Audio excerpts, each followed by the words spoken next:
Can I ask you something? What's your family story worth to you? And I'm not talking about the shiny ones that everybody knows about. I mean the buried ones, the secrets, the heartbreaks, the ones that only slipped out after a night of too much Hennessy. That's what Vietnam Story Bank is for. No polish, no rewrites, no editing, just raw, recorded, beautiful beating history. The kind that makes you sit up and hold your breath. Your father's memories of his mother's wildest dreams, your grandparents' laughter that echoes in your bones.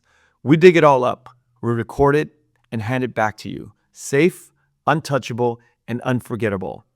Because when your stories disappear, they're gone forever. So go to VietnamStoryBank.com today and make sure your family's stories are recorded. Welcome back to Viet History Makers. I am joined by my co-host, Kevin Pham. Welcome back, Kevin. It's great to be back. So today we are talking about Nguyễn Thị Bình, who is actually the granddaughter of Phan Chu Trinh, right? Phan Chu Trinh was her maternal grandfather. Oh, so interesting. Again, she's one of these figures where, for me, I'm always very uncomfortable, and I'll be honest, to talk about because, we're not here to pick sides. We're just here to really break down different lives of people throughout the history of Vietnam, and we want to take the most objective approach. So with that in mind, let's get started. Good. So why Nguyễn Thị Bình and who was she really? Well, she is really, really famous for those of you who don't know. And I should say that if you're Vietnamese American, maybe you haven't heard of her because she was the chief diplomat on the side of the Vietnamese communists who was leading the delegation for the side of the communists at the Paris Peace Conference in 1973. So on the side of the communists, she's a very big name. She's an important figure. We had talked about the Paris Peace Conference of 1973 in the last episode on Nguyen Van Tu. But if listeners remember, the main negotiators there were Henry Kissinger and Lê Đức Thọ. But Nguyễn Thị Bình was a big figure in those negotiations because the conference, the Paris Peace Conference, was not a one event thing in 1973. It had been going on since 1968 in Paris. Ongoing discussions. Almost every week, these diplomats and these negotiators would go there. And in 1973, she was one of the signatories to the conference. Now, we should keep in mind that the North and the South, or the communist Vietnamese and the anti-communist Vietnamese, they immediately break the agreements, and they frequently break them. I mean, the talks really went nowhere.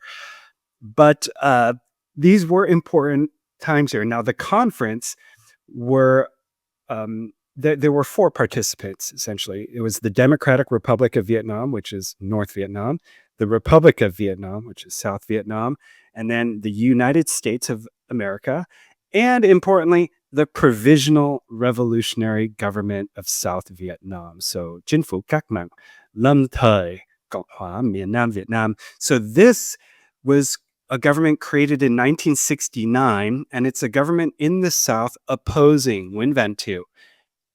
This is the Viet Cong, what the anti-communists call the Viet Cong. They are the communists, so they represent the Southern communists.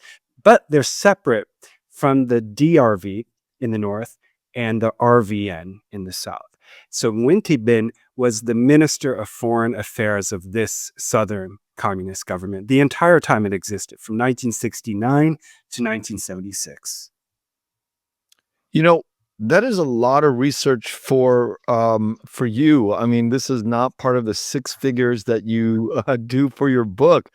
It sounds like there's a lot of work and a lot of research that you put in. And I always want to remind our audience in the beginning, the level of detail that you really put into it. So tell us how our audience can help contribute to the time that you put in at the coffee shop. Thanks, Ken, for the donation call. Listener, if you appreciate these, please know that I craft these episodes as I work in a cafe. So feel free to buy me a coffee. It'll mean a lot. You can do that with a super thanks on YouTube. If you just go to the comment section, you can buy a super thanks. Now, before we get into But this, yeah, we are going into really the accomplishments of a woman on the communist side. You know, and oftentimes when I'm reading the comments, we get really supportive commentary, but there's also this sort of like, why are you highlighting somebody on the other side? And I think it's fair to I want to hear your thoughts. Remind us why, it's important to talk about both sides of these governments. It's multifaceted. There's so many different parties, but why do we choose to talk about something that's so painful for our family side? yeah, absolutely. I mean, I was born in 1988. I have no memory of the war. I didn't live through it.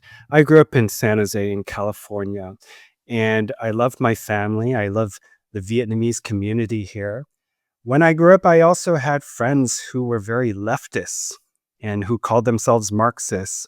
And I was curious about Vietnamese Marxism. And so that's why when I graduated from UC Irvine in 2010, I decided to move to Vietnam to learn about the country my parents left.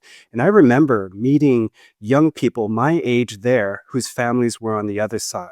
And I remember being scared at first because I was on the motorbike with them and we were heading into the village and I said, were they on the communist side? And then I remember she laughed and she said, yes, of course. And I said, but I'm scared. Are they going to hate me? And when I got there, they know my background. I told them who I was and we laughed, drank beer and shook hands. And to me, it was a beautiful thing. And I realized that older people, maybe people who remember the war, they might feel differently, but I personally feel happy and eager to examine the lives and perspectives of all Vietnamese people, no matter what side they were on. So I can only speak for myself there. Yeah, and I think that's a great answer. But I also want to add, for me, this woman is important just so we can explore how she empowered women in Vietnam. I mean, that's something that she rose to the highest ranks of political history in Vietnam, and she became the vice president, and she did a lot for women's rights, women's reforms. So I think all in all, this is, something that she did good for the women of Vietnam. And I think it's important that we really discuss that angle and spotlight that, if anything. I mean, obviously you're going to get into a lot more, but for me, this woman really, I think that's very innovative for somebody of her time.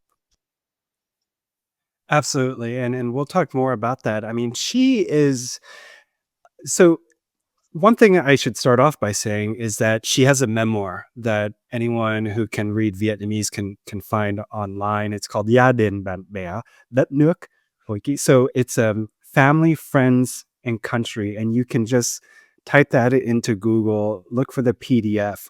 And what's fascinating is that in the introduction, there's a writer who introduced Nguyễn Thị Bình, and the writer said, and I'm going to quote the writer is Nguyen. It can be said without fear that she's probably the Vietnamese person with the most friends in the world. During those years, she was present almost everywhere on the planet. And strangely, beautifully, the image of a fiercely fighting Vietnam was represented not by a warrior full of murderous intent, but by a petite, humble, yet learned woman, approachable yet elegant, whose unshakable steadfastness was expressed by a leisurely and confident appearance. So she was the image of Vietnam for the world. During these negotiations and her image, I mean, she's speaking fluent French. I can speak and understand French. So for this episode, I was watching a few YouTube videos of her speaking in French, being interviewed in French. And she's a very smart woman, very clear, very sharp. and very admirable. And if you look in the comments, all these Vietnamese people are saying, wow, what a talented woman. And one thing that I should mention here is that she was hugely popular, not just in Vietnam, but outside, especially for young people in the United States and in Europe who were critical of the Americans. I mean, they were siding with the communists here. And so, for example, what I found interesting was that she, and if I could find this in my notes here, she was there was an organization in the United States called the May 19 Communist Organization, and this was a group of far left young people in the United States. I mean, they were called terrorists, right? Uh, and their organization was called May 19 because May 19 is supposedly the birthday of Ho Chi Minh and Malcolm X. And their propaganda unit was called Madame Bin Graphics Collective. And this existed from 1977 to 1983, and it was an all-women collective in the U.S. dedicated to anti-racist, anti-imperialist projects. So she is inspiring people all over the world here. All right. Well, I have to ask a question that is on my mind as you're bringing up these dates, these years, and we can't not move forward without asking. You might not have the answers for this, but this is something that I want the audience to know that I'm thinking about as I'm being sensitive to my family side, your family side. In those years, that would be the height of the re-education camps of the officers of the South. Where was she as a potential, female figure, a woman who I'm not sure if she was a mother or not, but to understand and put the touch of a mother thinking about, sons and fathers of the South being locked up.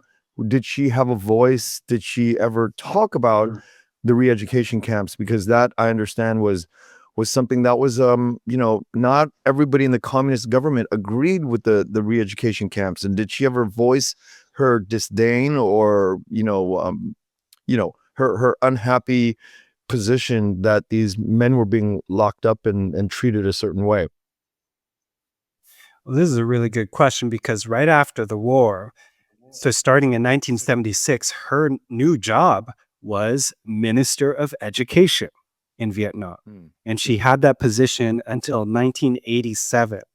So she switched to the education field because she was a teacher before. I mean, she was good at subjects like math and she tutored students. And so after returning home from her diplomacy, her comrades asked her to become Minister of Education. They said, you've already worked as a teacher, so you can do education. Now, to the topic of re-education camps, I don't know, actually. I think that's a really interesting question, and I would love it if somebody knows. I will look that up later, but for now, I don't know. And actually, I will investigate after this episode because that's such an interesting question. But this reminds me, I think we should now go. We should now go through the events of her life here. Yeah. Wonderful. So, let's jump into this. So, her paternal grandfather, not her maternal grandfather, but her paternal grandfather was a soldier in the Gun Vuong movement. So this was a movement in the late 1800s where scholar gentry in Vietnam called upon the Vietnamese to resist the French in order to save the king. That's why it's called the Save the King movement. And her maternal grandfather is Phan Chu Trinh. So the point here is that she was raised in a family that had deep patriotic roots. And she's going to emphasize this in her memoir. So I've been reading her memoir, and she says, everybody in Vietnam agrees that Phan Chu Trinh, my grandfather, introduced democracy and civil rights to Vietnam. I was born and raised in this environment of freedom and liberty.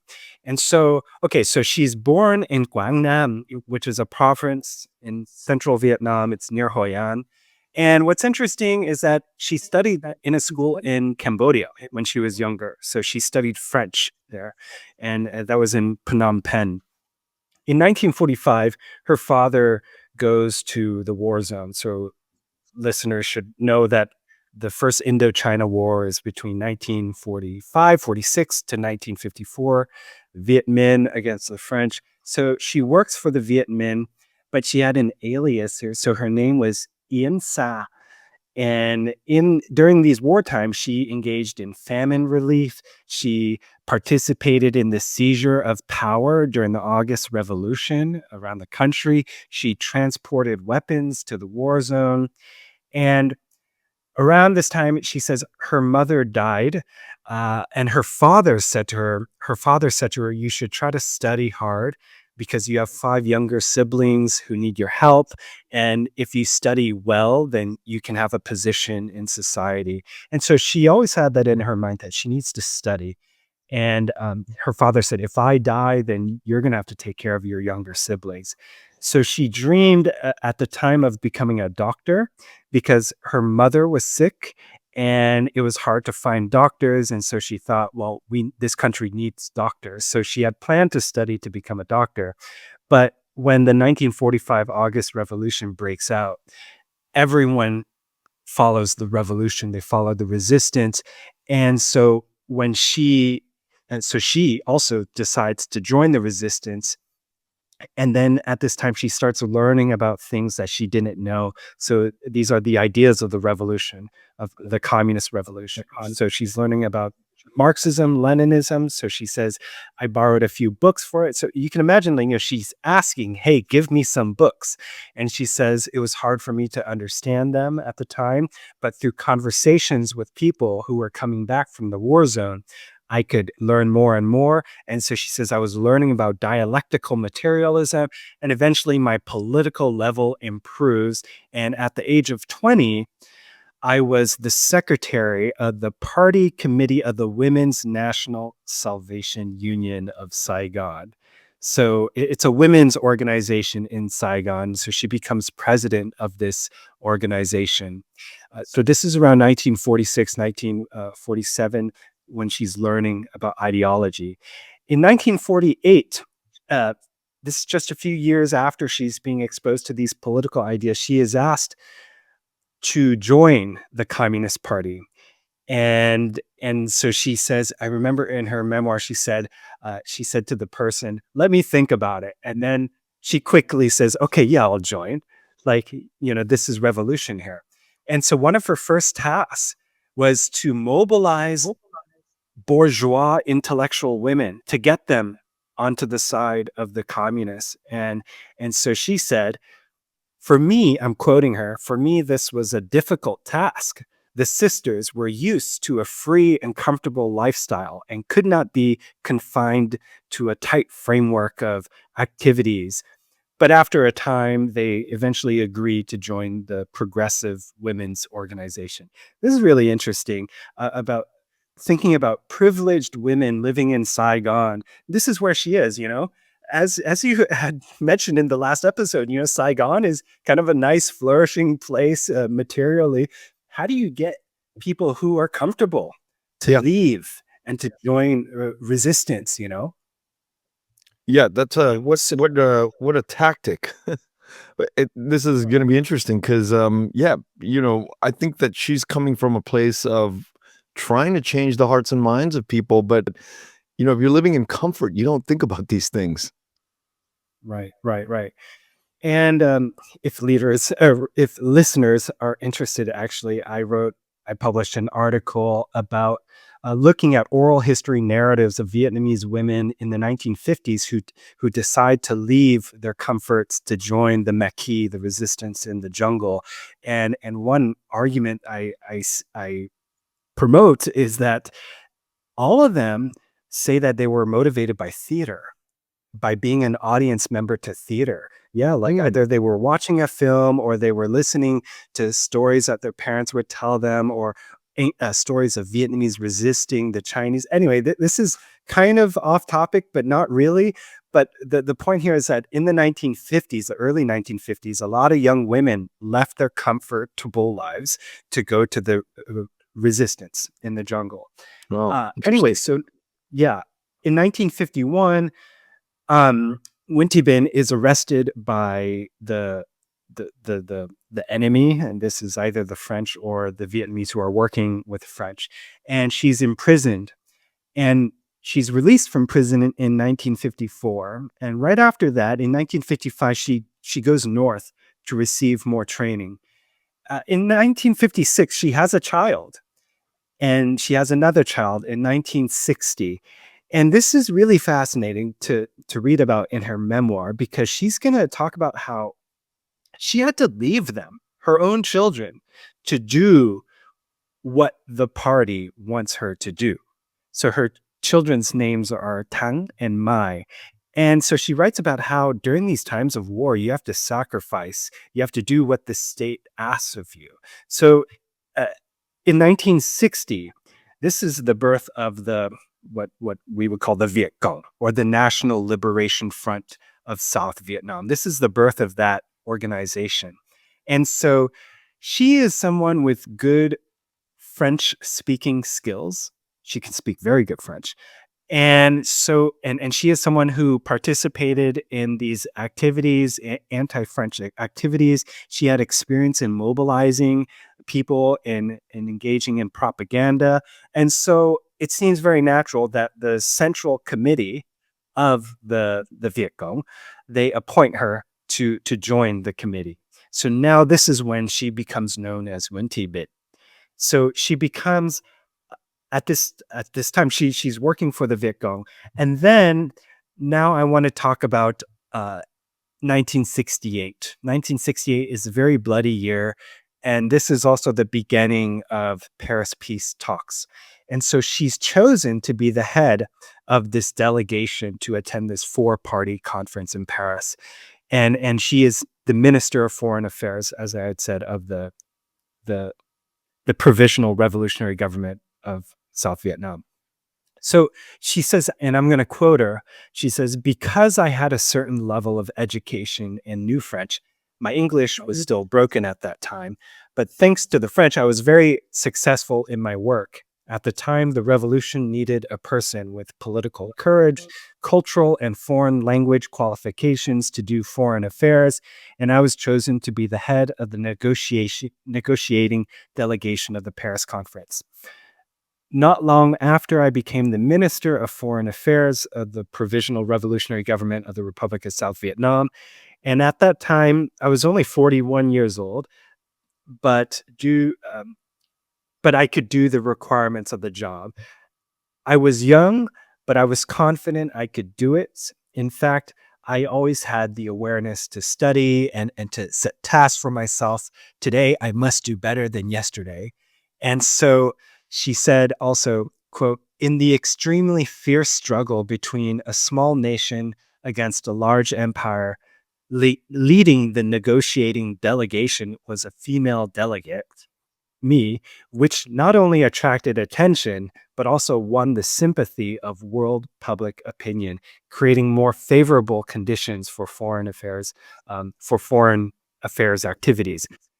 So here we can almost see that this was almost maybe partly even strategic on the part of the communist side to have her. I mean, to have a woman representing the communist side. yeah. And she sounds so aware of her power, of her qualifications, and her voice as a woman. Right, right, right. And there was a woman journalist named Madeleine Riffaut, and she wrote about Nguyen Thi Binh and said, quote, "The Viet Cong had a great victory through the reception of Mrs. Binh in Paris. Mrs. Binh was like a queen, welcomed like a head of state with all the proper formalities. Mrs. Binh shocked public opinion in Paris and the world. The flag of the National Front was flying in Paris. Very wonderful, very rare." Like, wow, right? Yeah, The flag of as somebody who is, I grew up fairly ignorant of the other side, quote unquote. And just to think that they were, at the table negotiating, they had this queen-like figure way before we were born or, understood anything about politics. They had a sophistication in this woman who spoke fluent French. And you realize like the apparatus of this group was far more, there's far more thought out than, as I was growing up thinking about the communists, because I just thought these guys were in black PJs, pajamas, fighting in the jungle. And they were just kind of creeping up every moment and inching it, into the cities of South Vietnam. But instead, many of that is the opposite, the opposite of what we, as a child, what I thought. I just thought that it was like just a bunch of AK-47 holding guys in the jungle creeping up. But there's a sophistication to the thinking. Absolutely, yeah, and we had mentioned in our last episode too that when Nguyen Van Thieu is calling for more and more weapons, the communist side, they are well funded by the Soviet Union and China. Ever since 1949, since the Chinese won their civil war, right? They're getting support from these big powers here. So Madame Bin, as they used to call her, I mean, she is elegant and almost she's wearing an ao dai, right? And a suit jacket. And sometimes she has a fur collar. And she's going to this conference house in Paris, always talking to the press, giving interviews. I mean, listeners can watch this. And so image plays a role here. One other thing, so I'm kind of just going through the bio here, but the war ends in 1975.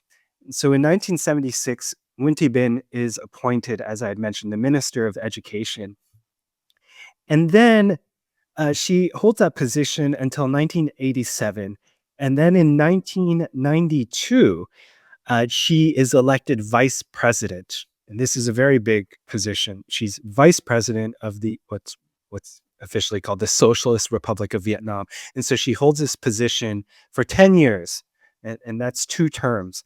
And so what I found interesting here was that I was looking at some of her speeches. And so according to her, she's going to say things like, women must have a spirit of progress. Women who do not progress themselves, that's not good. Like, you need to have a spirit of progress. So she says there are some successful women because they have a spirit of progress. In my opinion, first of all, one must have a cultural level of cultural understanding, basic knowledge, but you also must be a professional. So she's going to talk about how Vietnamese culture needs to be promoted, but also women must have a career that truly contributes to society. So she says women sometimes cannot avoid the duty of being a mother, but that's the challenge for women. It's good to be mothers, but they also need to have a career to contribute to society. So she's going to emphasize this double burden of women. Yeah.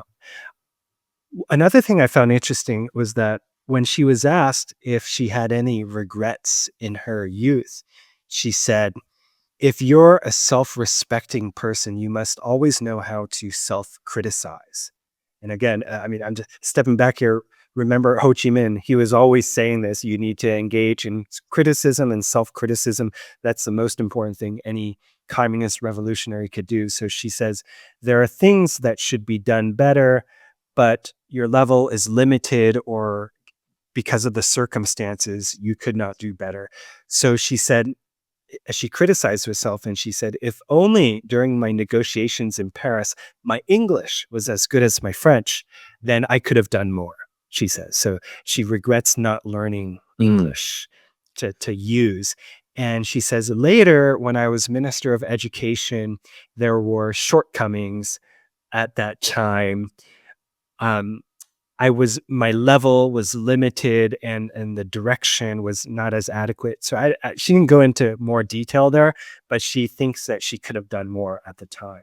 Well, she was minister. What's interesting is in 92, when she ascended as vice president, This is interesting because shortly after that, the United States began negotiating with Vietnam. This is the time John McCain, President Clinton were beginning to sort of sit down at the table so they can lift the embargo around 94, 95. And so I think that that period of not knowing English kind of left her perhaps outside of the conversation. Yeah, that's a good point. Oh my gosh, I can't believe we didn't mention this, but she is still alive, all right, listener. I mean, she was born in 1927. I hope I said that, but she was born in 1927 and she's still alive here. So, at least I think so. But Yeah, she born is, in I mean, how old was that make her today? How old does that make her No, today? it's almost Makes 100. her 90. Shoot, 98. Yeah, she's 98. And another interesting thing I found online was a speech or an essay that she wrote called Một vài suy nghĩ về xây dựng đảng. And so thoughts on how we can build the party, the Communist Party. And this was written in 2017. So I think this is very interesting. So in this speech that she gives, she's essentially laying out the problems that she thinks Vietnam is facing and the solutions.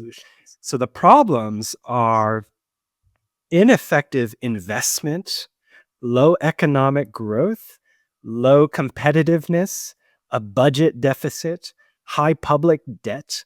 So these are issues with Vietnam's development, economic development. This is 2017 here. And her solution, she says, how can we address these issues? She's really focused on what the state can do. And she's going to say the state needs to rectify itself, its institutions, so that it can more effectively serve the people. So she names a few what she calls serious evils. One of them is corruption. So she's going to talk about how corrupt cadres need to be removed. And these are cadres who are degraded in ideology. They don't have the right ideology, Marxism, Leninism. They don't have political qualities. They don't have good ethics. And they have a lifestyle that is not conducive to this. So she's very critical of that. And by the way, just to summarize it all, as I was reading it, I couldn't help but think like, wow, she's just repeating what Ho Chi Minh was saying. And she's essentially saying Ho Chi Minh laid out all these good ideals for the cadres of the party. And the problem is simply not following through on it. And in our episode on Ho Chi Minh, this is a very Confucian model of governance, where a very Leninist one too. Confucianism and Leninism are perfectly compatible here, because the model is that the party is meant to serve the people. So it's rule for the people, but not rule by the people. The people are the masters, the party are the servants, but the party is ruling in the name of the people and doing what's best for the people. And at no point should the people tell the party how to rule, right? But the party is always serving the people. So anyway, so she says, so we need to remove corrupt cadres. We also need to industrialize and modernize. So we need to put an emphasis in education, in science and technology. And so she says, for a long time, the leaders have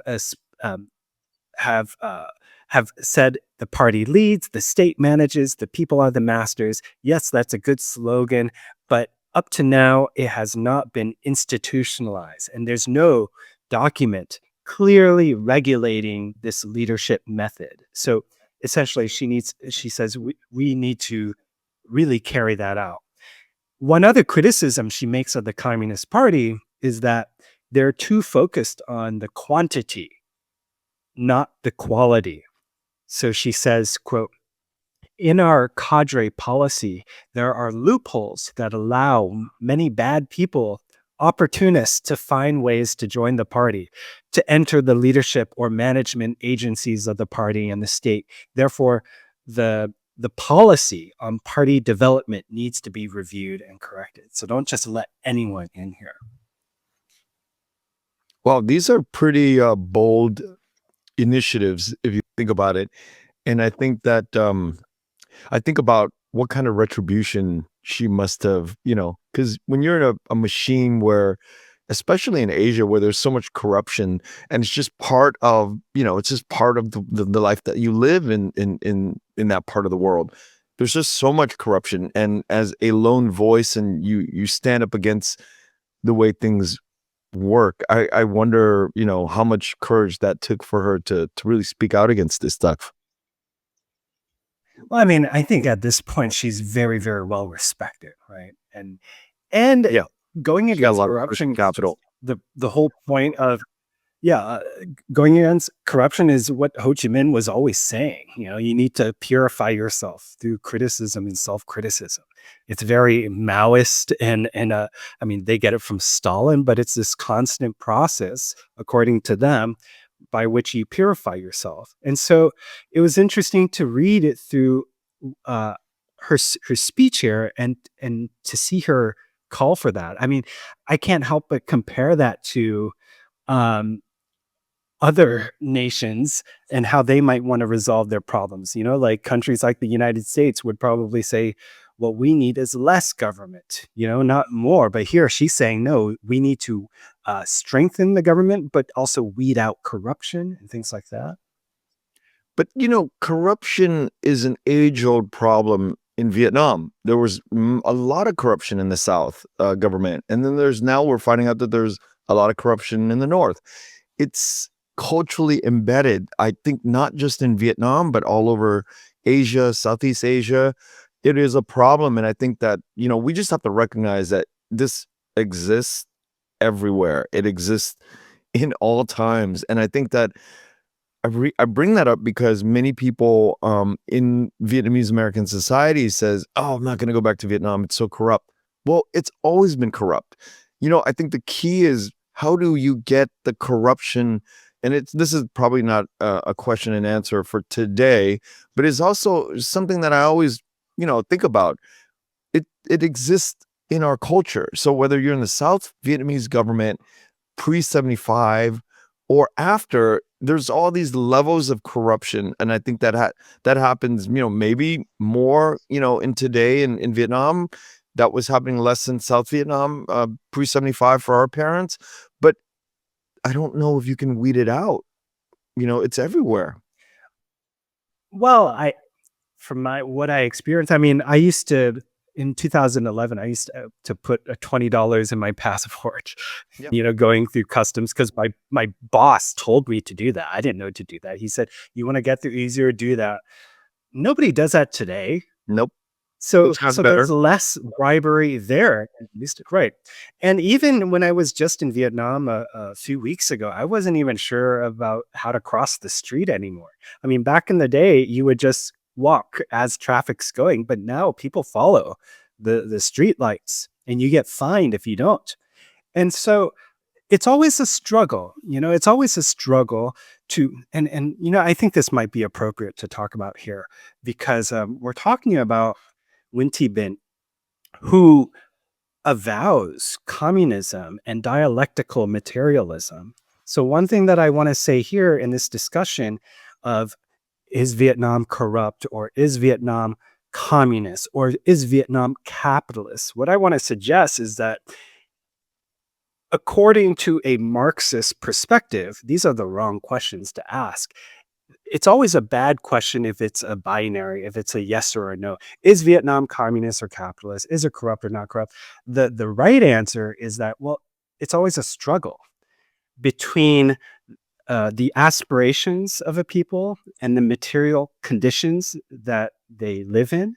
So if you want to know if Vietnam's communist or not, like some people might look at Vietnam today and say, oh, they've abandoned communism. Look at it. It's so capitalist, right? But if you go to Vietnam today and you talk to some people, you ask them, did you abandon communism? Some people are going to tell you, no, we're at a stage where we're going through capitalism and then we're going to get to communism. If you read Marx and Engels, you have to go through the capitalist stage before you can get to the stage of communism. It's a struggle. It's a process, right? So is Vietnam corrupt? Well, some people would say we're struggling to get rid of corruption, right? It's a constant struggle and it never ends. It's always a dialectical struggle between contradictions. It's like Mao Zedong gave the example of uh, what is um, what is dialectical materialism or dialectics. And he gave the example, it's, for example, when you're studying, when you're reading a book about something you don't know, like let's say I pick up a book about astronomy. I don't know anything about astronomy. So I have ignorance about astronomy in my mind. But the more I read a book about astronomy, I'm struggling between my ignorance and the knowledge of the book. And then I'm becoming more knowledgeable about astronomy. That is how change happens, according to Marxists. It's through internal contradictions and struggles. And so, uh, it like that's how I think they would respond to the question of, is Vietnam corrupt or not? Is it communist or capitalist? They would say we're always struggling. Now, it's true that there are going to be forces that are against the communist struggle, but again, it's a struggle. But I also I think hope that that makes all these things, yeah, it makes sense. But I also think that all of these things can exist at the same time in different degrees, right?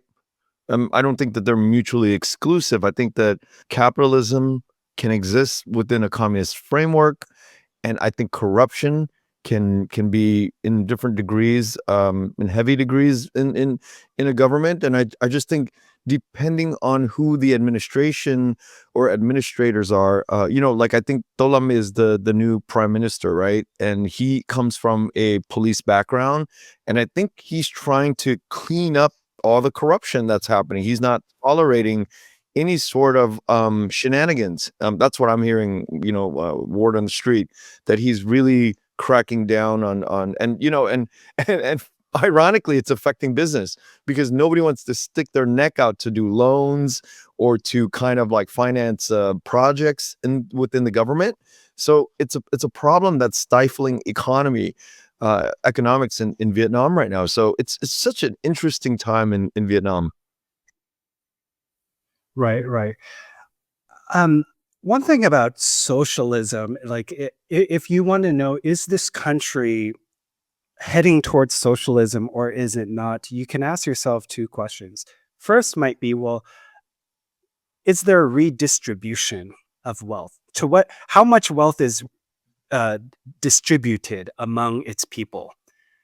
Like, in other words, how much inequality is there? Right.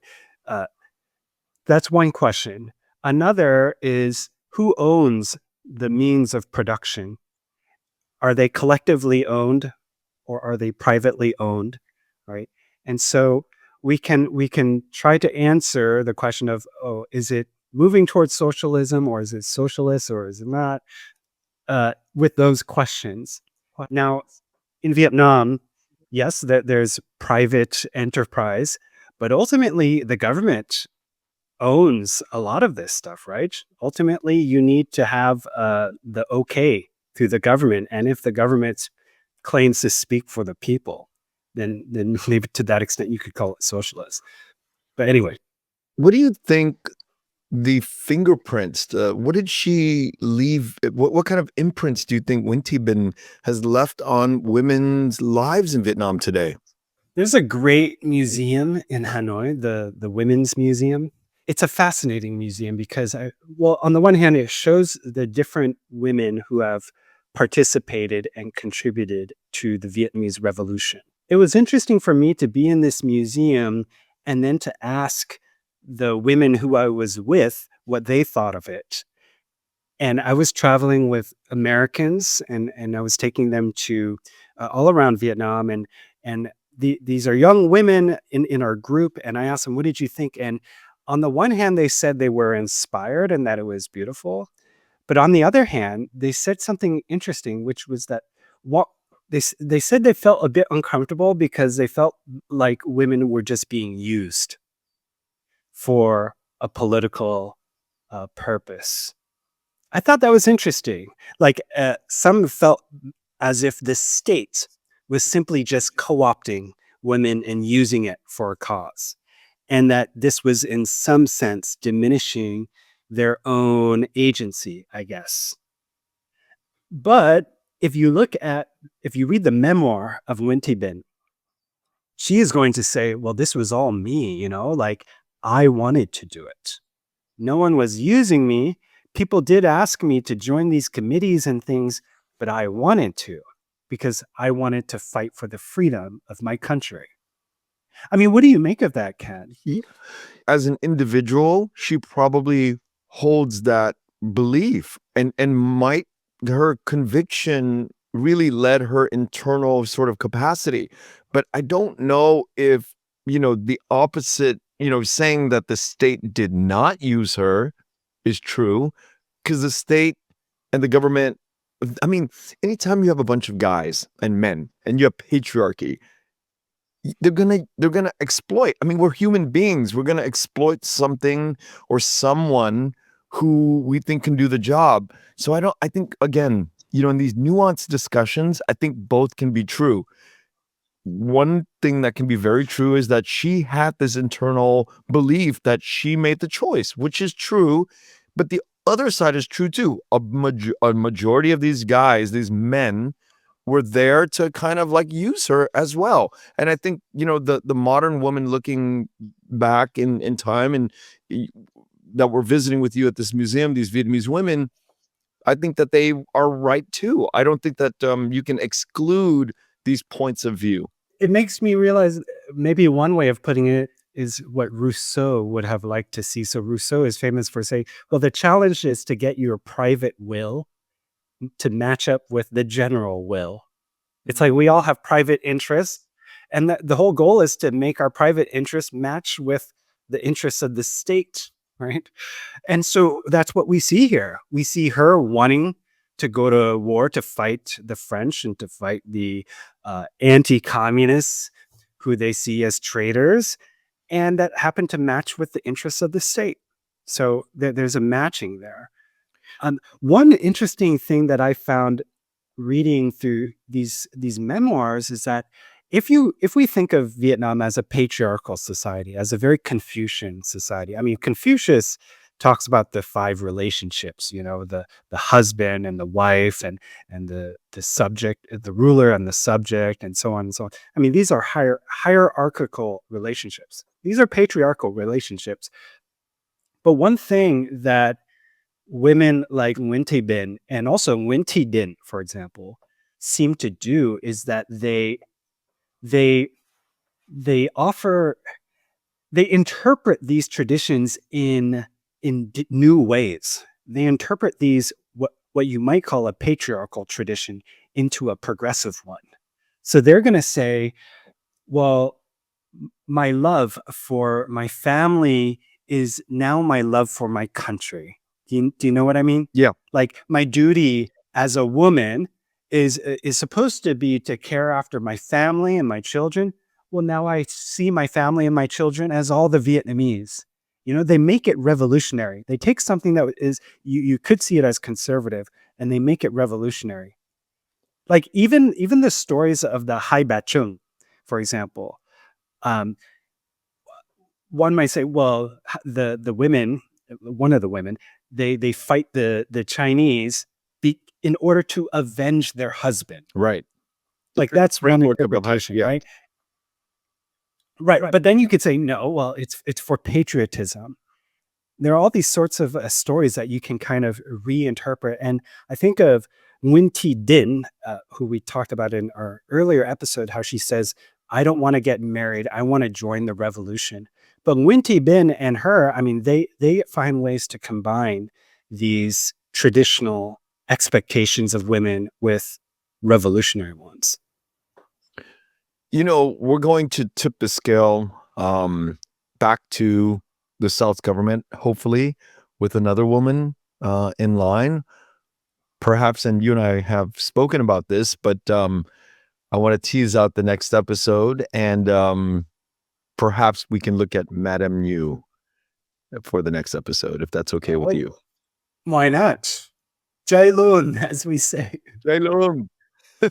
Jai Lun. Yes, I think that's a figure. Madame Nhu is a figure that was controversial, and some people like I'm in my mom's sort of lineage, think that she did a lot of good and bad for the people. And I think I'd love to hear sort of a breakdown of her life and her involvement with politics of her era. I think I'll say this, which is that I was having a conversation with my dad. I was just in San Jose with my dad, and he's not going to hide the fact that he is not a fan of Nguyen Van Thieu. He's also not a fan of Nguyen Cao Ky. He sees Southern leaders as weak and corrupt. And when we did the episodes on Ngo Dinh Diem and Nguyen Van Thieu, and when I had mentioned Nguyen Cao Ky, he got upset because he thinks essentially that I'm not representing the South in a good light, or at least we are. And so he told me, why don't we do episodes on noble anti-communist people, such as any of the generals who committed suicide in the South on April 30, 1975. These are figures who fought to the very end. They were not cowards. And so one thing as I think about when we do these episodes is the kind of balance. And I mean, all I know of Madame Nhu is that she was not likable, according to some. So if we do unlikable figures, you know what I mean?